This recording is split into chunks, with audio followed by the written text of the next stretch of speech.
Salut les amis, Mathieu ici, content d'être en votre présence aujourd'hui. Alors je vous fais une vidéo concernant un article du Time of Israel, un site d'information sur internet, qui relate ceci. Donc c'est une traduction de Google en français, hein. Il a été écrit en anglais. Si vous voulez vous référer au site, c'est timeofisrael.com. Alors je lis l'article. Le Messie actuel est ici. Il est difficile d'imaginer un moment plus crucial et plus responsable pour l'humanité tout au long du cycle indo-européen que notre époque actuelle.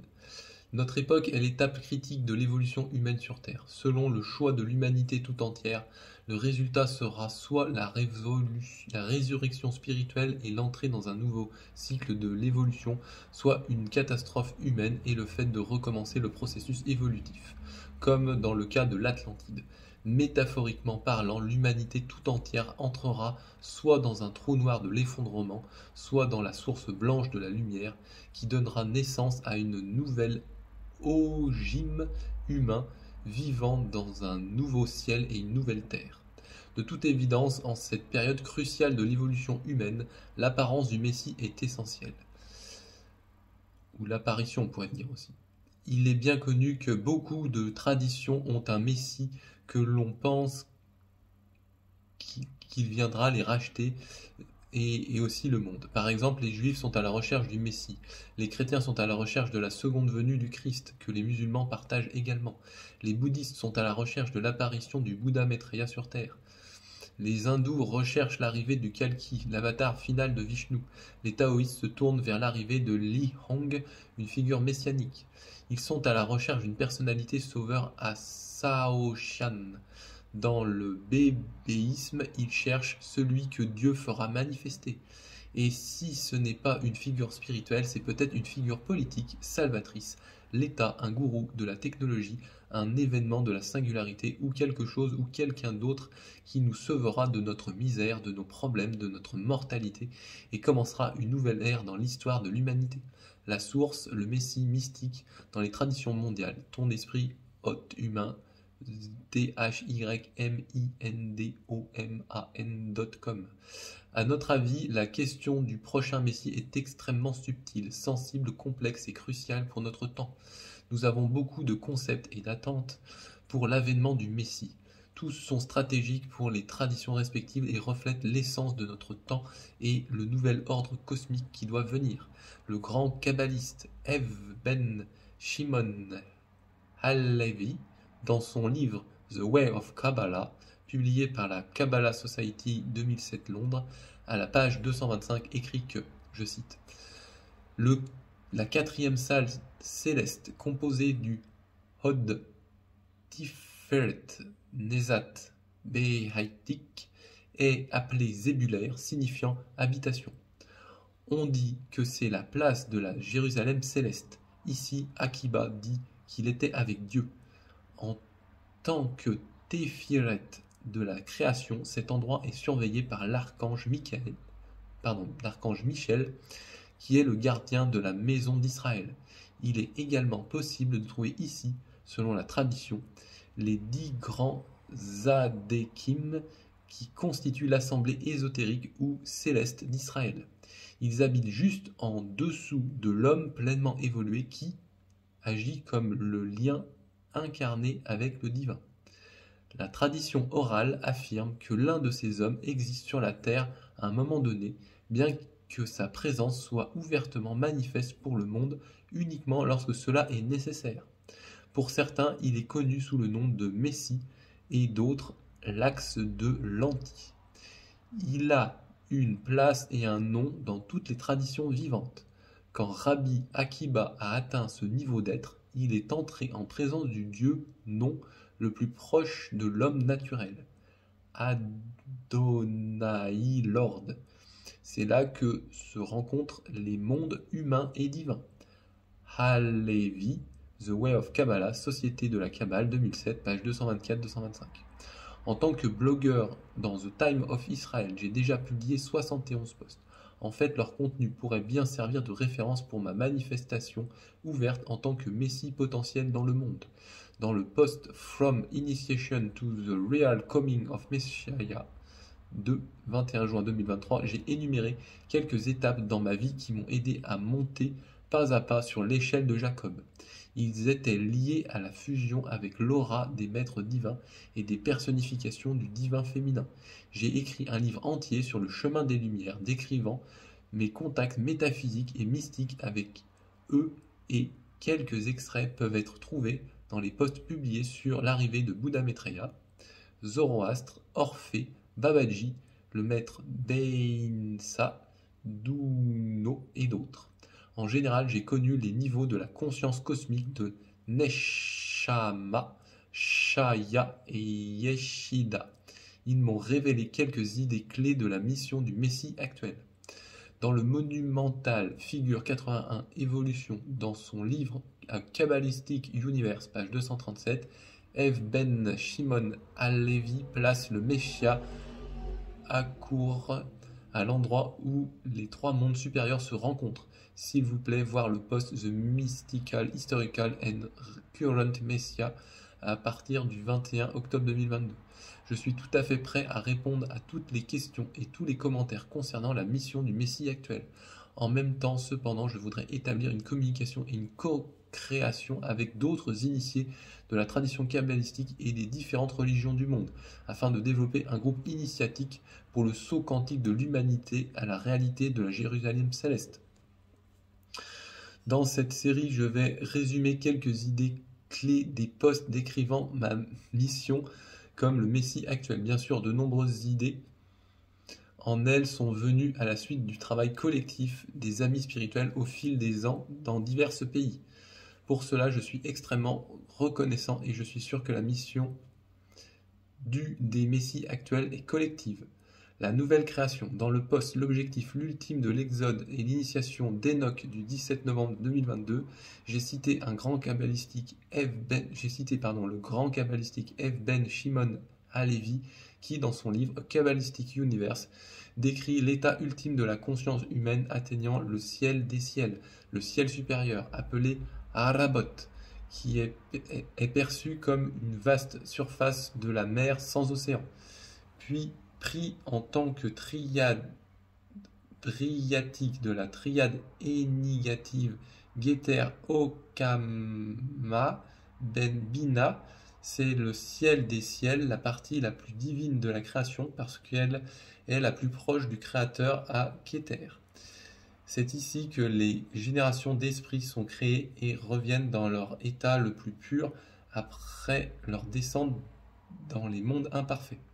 Aussi, on trouve la rosée divine qui ravivera les morts au jour de la résurrection, c'est-à-dire que le grand Sémita atteint sa phase de retour jubilé après avoir achevé son cycle cosmique. Selon une autre légende biblique, la lumière qui a été appelée le premier jour de la création et se trouve dans le septième ciel est d'un ordre qui permet à l'homme de voir d'un bout à l'autre du monde. Ev Ben Shimon Halevi, A Kabbalistic Universe, Kabbalah Society, Londres 2007, page 66 à 67. Dans le 27e chapitre, Fin des jours, Ev Ben Shimon Halevi conclut son livre monumental, A Kabbalistic Universe, avec l'anticipation suivante. Après la fin du cycle cosmique indo-européen, après la fin des jours, à la Téphiret Azilut, le créateur va un autre tribu général sémita. Alors, le créateur va d'un autre tribu général sémita, cycle LM, de déployer le nouvel univers. Dans cette phase céphréco-otique suivante se trouvent les graines du tout grand et petit, haut et bas, qui se produira dans la manifestation suivante de l'existence, qui procède ainsi, cycle cosmique par cycle cosmique, vers le jubilé des jubilés. Ev Ben Shimon Halevi, A Kabbalistic Universe, page 247. Je suis très reconnaissant à Dieu donc, qu'il m'a permis d'atteindre cet état sublime de conscience. Dans toute cette situation, dans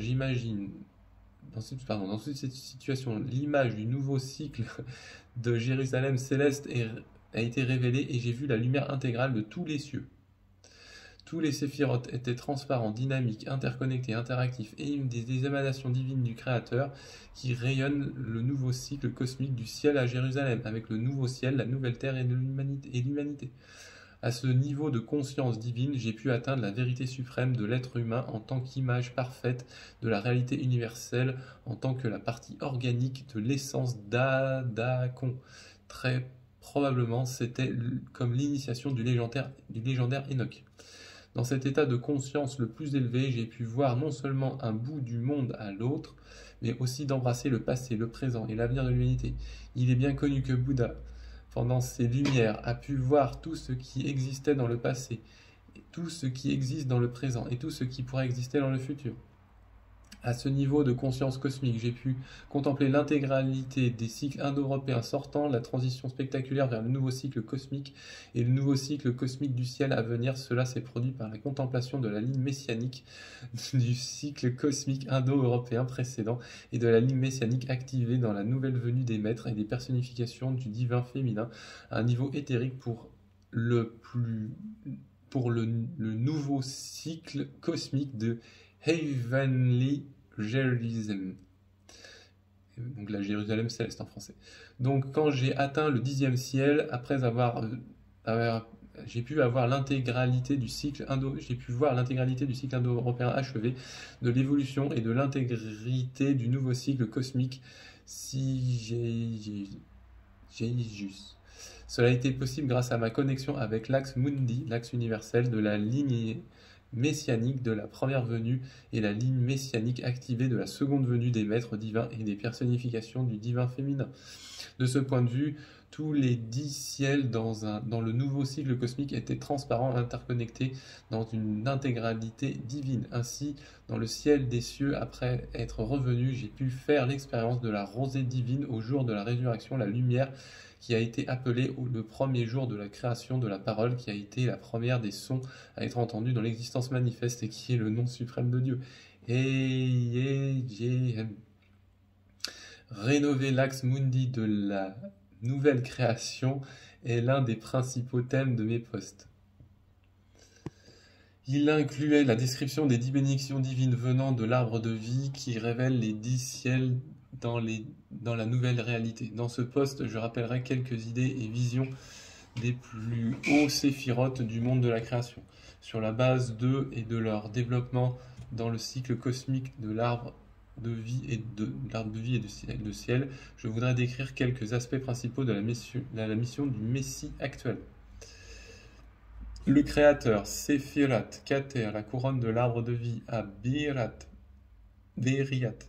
Elle est à la fois la Tiferet d'Azilut et Keter de Biret. Il ne peut y avoir de définition de l'absolu. Quand il décide de créer le monde, l'absolu se manifeste comme le Créateur. Puis, dans la langue de la Kabbale, le Créateur est à la fois Téphiret dans le monde de l'émanation Azilut et Keter dans le monde de la création Biret, manifesté sous le nom de Métatron. Puisque l'être humain a été créé à l'image et à la ressemblance de Dieu, la plus grande bénédiction pour l'esprit humain est de fusionner avec le Créateur. Alors l'immanence reflète directement la transcendance. Dieu voit Dieu, l'homme connaît et est connu, et l'absolu, tout est réalisé dans l'absolument rien. Dans le Séphirat Keter, dans le monde de la création, Bielet, Dieu ouvre le nouveau cycle cosmique. Le nouveau Génésis, Séphirat Okamat, le Père universel. Dans le livre de l'Apocalypse, Saint Jean témoigne du mystère de Dieu créant la réalité du nouveau ciel et de la nouvelle terre. Puis celui qui s'assoit sur le trône a dit « Regarde, je crée toutes choses nouvelles. C'est fini, je suis Alpha et Oméga, le début et la fin. » Révélation 21, chapitre 5-6. Cet acte peut être comparé à un puissant Big Bang spirituel qui change la métaphysique du monde. Le Big Bang physique a donné naissance à l'univers matériel. Le nouveau Big Bang spirituel, enflammé par Dieu, donne naissance à la réalité du nouveau ciel et de la nouvelle terre. C'est une nouvelle genèse dans laquelle la vie de dans toute la création prend une nouvelle direction. C'est l'une des plus grandes bénédictions maintenant sur Terre pour être capable d'envisager et même de participer à la nouvelle Genèse. Un certain nombre de chapitres de mes livres sont consacrés à la nouvelle Genèse ainsi que de nombreuses méditations collectives de notre groupe international. The Divine Willings, Sephirat Binat, la Mère universelle. Le Créateur initie le mariage divin entre le Père universel et la Mère universelle, d'où naît la réalité du nouveau ciel et de la nouvelle terre, ou la nouvelle humanité vraie. La Mère universelle remplit la terre entière du Saint-Esprit et bénit tout être vivant. Émanant de la source de la vie, elle construit la vie à tous les niveaux de la création en tant que temple divin de la réalité de la Jérusalem céleste, en passant par de nombreux mondes spirituels jusqu'à la vie de l'humanité sur Terre. Ici, elle transforme et éclaire la Terre elle-même, la culture humaine, la société, la famille et même la vie de chaque individu. Avec beaucoup d'amour, de gratitude et de dévouement, nous avons consacré tout un nouvel évangile de la Mère divine. C'était la base de nombre de nos prières, méditations et célébrations. Dans cette série de posts, je voudrais décrire la mission du ou des messies actuels en ce qui concerne le changement du cycle cosmique indo-européen actuel en un nouveau cycle cosmique céleste Jérusalem. L'auteur, s'intitule Léon, est né le 15 août 1941 à Sofia en Bulgarie. Sa famille a été victime d'un ghetto de l'Holocauste. Son père Isaac Moscona est devenu un auteur distingué de nombreux articles et livres sur la culture séfarade. Léon est dans un voyage spirituel pendant plus de 50 ans. Réalisant les Lumières, il l'a décrit dans plus de 20 livres, de nombreux articles et plus de 500 conférences dans divers pays d'Europe et des États-Unis. Donc voilà les amis, je viens de vous lire un petit peu un passage qui me semble intéressant pour vous qui êtes des fois en quête de votre éveil. Vous voyez que certains sont aussi en quête de leur éveil, qui sont sur des chemins très avancés. Cet homme fait partie de personnes qui sont très avancées sur le chemin et qui ont commencé à toucher certaines choses que moi j'intitule l'ineffable, mais qui prend toute sa splendeur quand on sait observer l'esprit, puisque ça se reflète dans l'esprit. Pour ma part, je vais pas partager trop où j'en suis actuellement sur ce cheminement.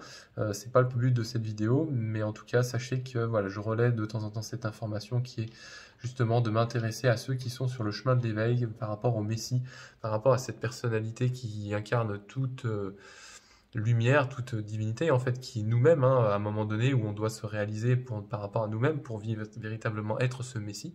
Et si on cherche encore notre Messie, c'est parce qu'on doit le réaliser d'abord en nous. C'est pourquoi on a cette quête de trouver un Messie. Une fois qu'on a réalisé que l'on est ce Messie et que on n'a plus rien à réaliser, alors effectivement on peut voir que tous les autres, eux aussi, sont des Messies, qui sont peut-être des Messies en devenir, et qui un jour, bien sûr, arriveront à être ce Messie qui sont pour eux. En tout cas, c'est ce que je leur souhaite si ce n'est pas déjà le cas. Voilà, je vous remercie de m'avoir écouté, je vous souhaite de passer une bonne journée, et puis puissiez-vous être heureux en ce monde et après, paix, joie, amour, Bouddha Maitreya, le bon, le vrai, le juste.